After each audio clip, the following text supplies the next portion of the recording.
I feel like everything that they've been doing has been trying to force me to go home. And there's no home to go to.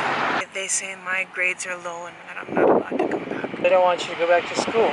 Because I can't handle being cold and I can't handle doing my homework in the rain. I had my car towed, I was legally parked, and I'm living in a tent right now. You're trying to better yourself, you're trying to better your life, but all these forces are against you. That's the way it seems anyway.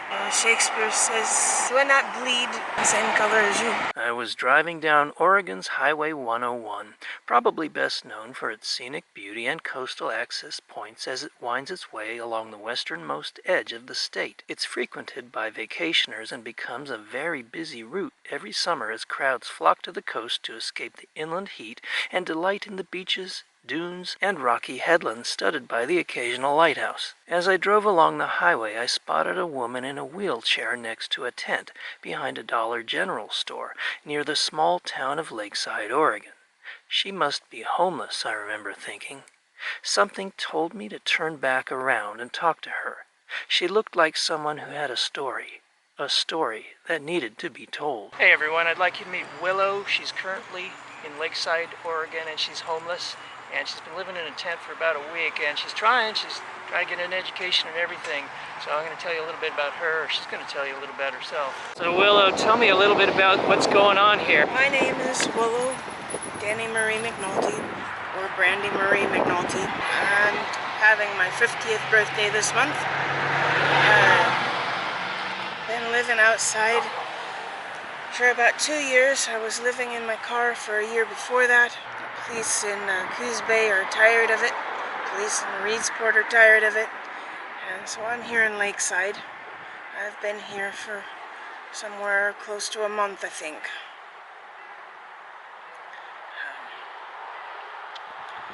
I had my car towed by Mass Brothers. I was legally parked. So your car was legally parked and they towed it? Yes, they towed it. And then because I couldn't pay the tow bill, they sold it. They had a sticker put up on the back windshield because it was touching the sidewalk.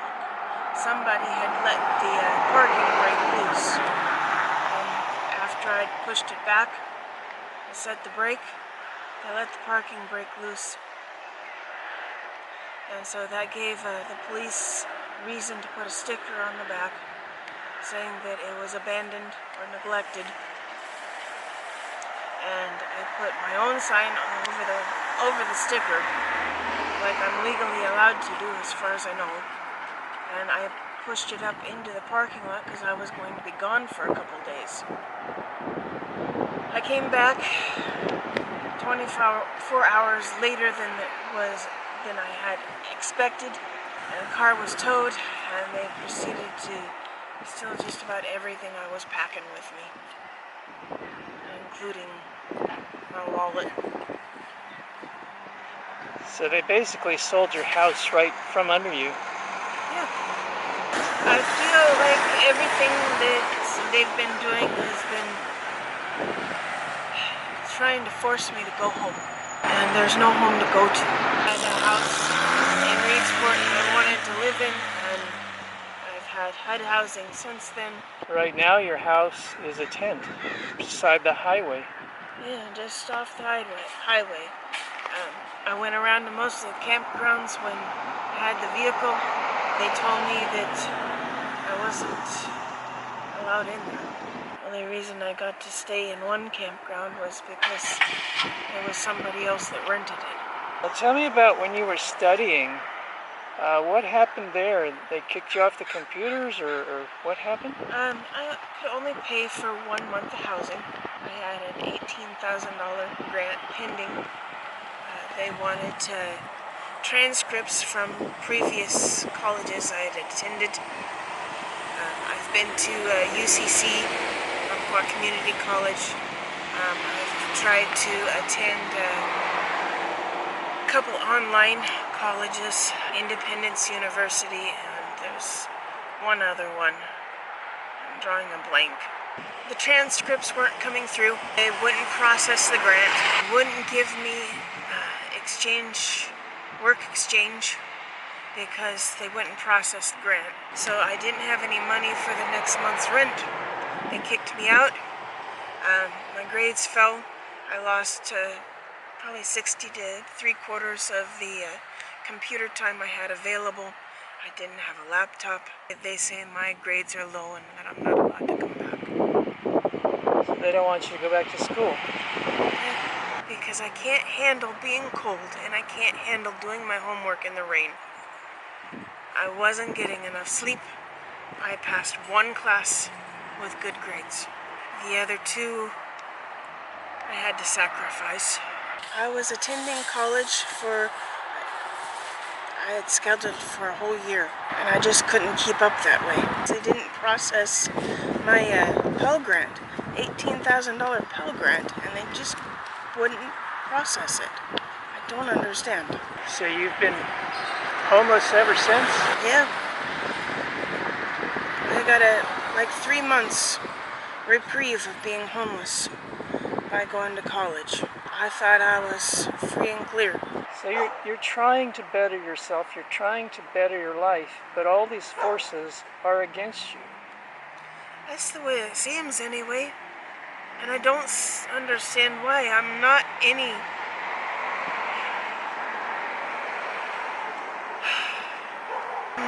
different. Shakespeare says, "Do I not bleed the same color as you?" And the Constitution's the same way. The first line in the Constitution is, "All men are created equal in the sight of God." And I was back out on the streets. So you've been out here for over 3 years now. Yes. August 23rd of, I suppose it would be 2022, is when I was asked to leave the home I was staying in. I'm living in a tent right now. And the police just kind of hassle you and try and move you around, huh? Yeah. I'm not homeless. I'm an urban camper. And I don't consider that quite right either. I think there should be a definition between being homeless and being in urban camping. I think if you're a camper, you've got somewhere else to go home to. And you don't have any place except your tent right now, right? And it's not even my tent. I'm only borrowing it.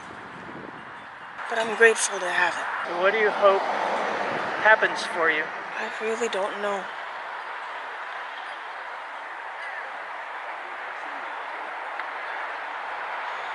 I don't see much of a future. No way to change the way things are. I could get back into housing, but odds are I'd be back out here again. I've been homeless my whole life, off and on. Sorry to hear that. I notice you're in a wheelchair right now. It's only temporary. I had a broken leg when I was younger. Got a shoelace caught in a tricycle, and it was parked underneath a dump truck to try and keep it out of the weather. When the tricycle rolled backwards, it snapped my leg. Had somebody hit a pressure point, sweep the leg out so they could get by on the sidewalk. I fell asleep on a bucket. And it's not so bad. It's only a pain of like 1 or 2. It's just tender every now and again. I have some things, I have an experiment I would like to try before I get back to walking on it. I'm thinking maybe a plaster cast.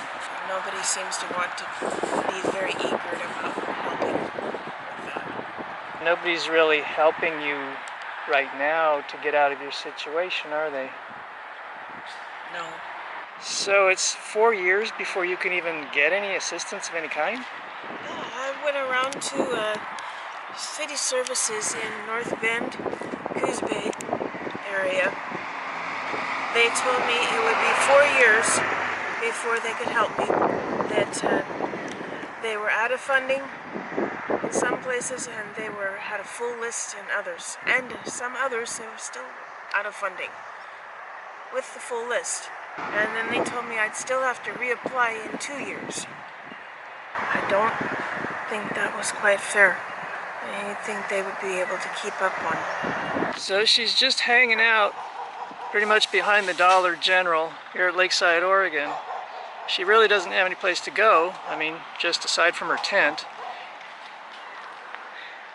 A guy just dropped by with a gas can. He's wanting us to watch it, so he's just going in the Dollar General to get a gas cap or something, but Willow here decided she had something, and she put a little latex glove over the top so it didn't vape out too much of his gasoline. So she's always caring about other people, and I wish people would really care about her more. I'm hoping a little more time and I can save up some money and get back into housing, at least. Ain't much of a life. You must suffer from some bouts of depression at times, huh? Yeah, I do.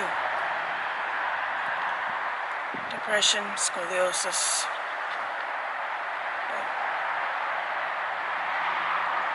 It's rough living like this, the way you are. It can be. I've bought 4 utility carts to try and make it easier. I don't have a one of them. I've bought rechargeable batteries for my phone. I've bought a whole shelf worth of solar chargers, charging units. People come up and they take things, and the police aren't excluded in that. Police will come up, confiscate everything that you left sitting on the sidewalk because you had to go run an errand or had to go to the restroom and were running late. And they don't give you your food back around here in Coos Bay, North Bend. Reedsport's a little better about it. Reedsport limits what they confiscate to what's rotting, or what they see as not reusable. But the police will actually confiscate the very few items that you do have? Yeah, they'll come up and they'll pick everything up and move it, and then they'll keep all the food. Or throw it in the trash can. Let it rot and throw it in the trash can. That sounds more like a form of punishment, stealing food from people who have nothing.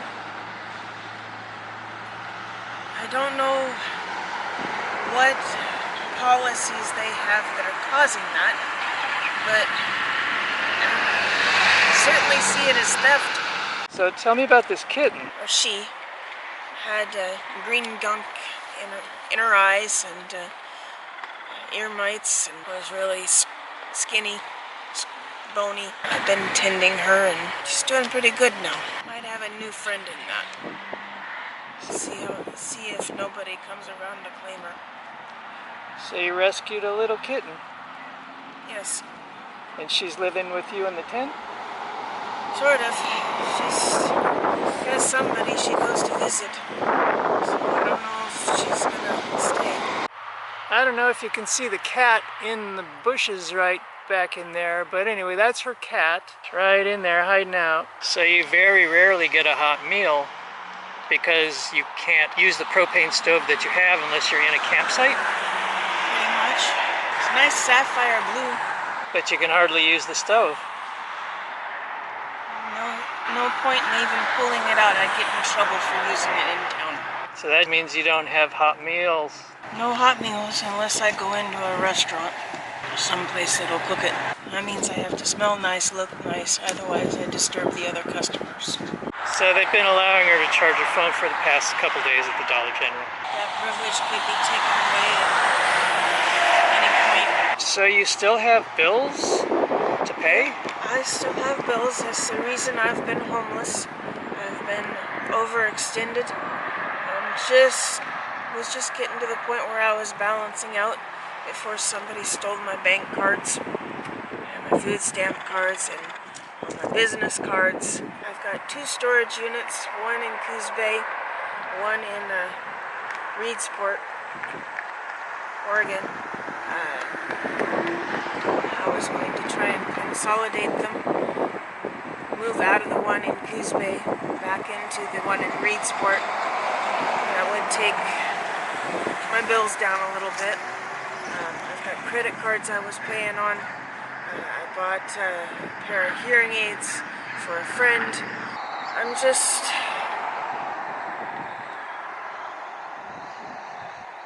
in a hard spot right now. And you've still got to pay off a phone bill, is that right? I gotta keep up the cell phone bill, otherwise there's not as many options. Right. You can't be totally disconnected because then you don't have those options at all, right? Yeah, I can't contact people I know. I can't try anything. So this is your home right now, here in the tent, Yeah. beside a very, very busy highway right here. Just behind the Dollar General. Just behind the Dollar General right there. So that's your residence right now. They've been very helpful. I've been trying to be a good customer. So they're okay with you staying here for a while, Dollar General? They don't like it, but they understand.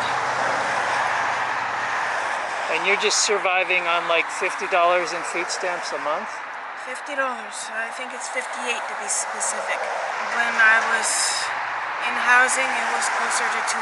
That's like a big dip into my SSI, SSDI check. And now that it hasn't been here for almost 3 months, it makes it difficult. So she's just gonna show the inside of her tent for us. So this is it. This is probably about maybe, I don't know, 25 square feet. I'm not sure, but it's not very big. It helps keep you out of the elements though, right? Yeah, it does. And it can rain a lot here. I'll give you a hug.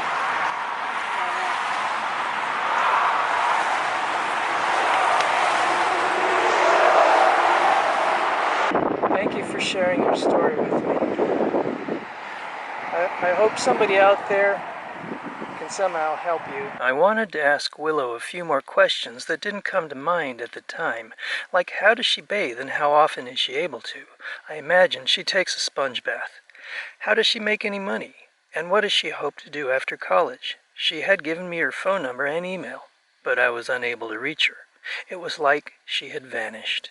Maybe some of you guys out there can help Willow. I mean, she's in a bit of a situation now. If there's anything you guys can do, let me know in the comments. I'd love to hear from you. Don't forget to give me a like in the video, share, and subscribe. Till next time, this is The Rock Hopper. I'll see you. God bless.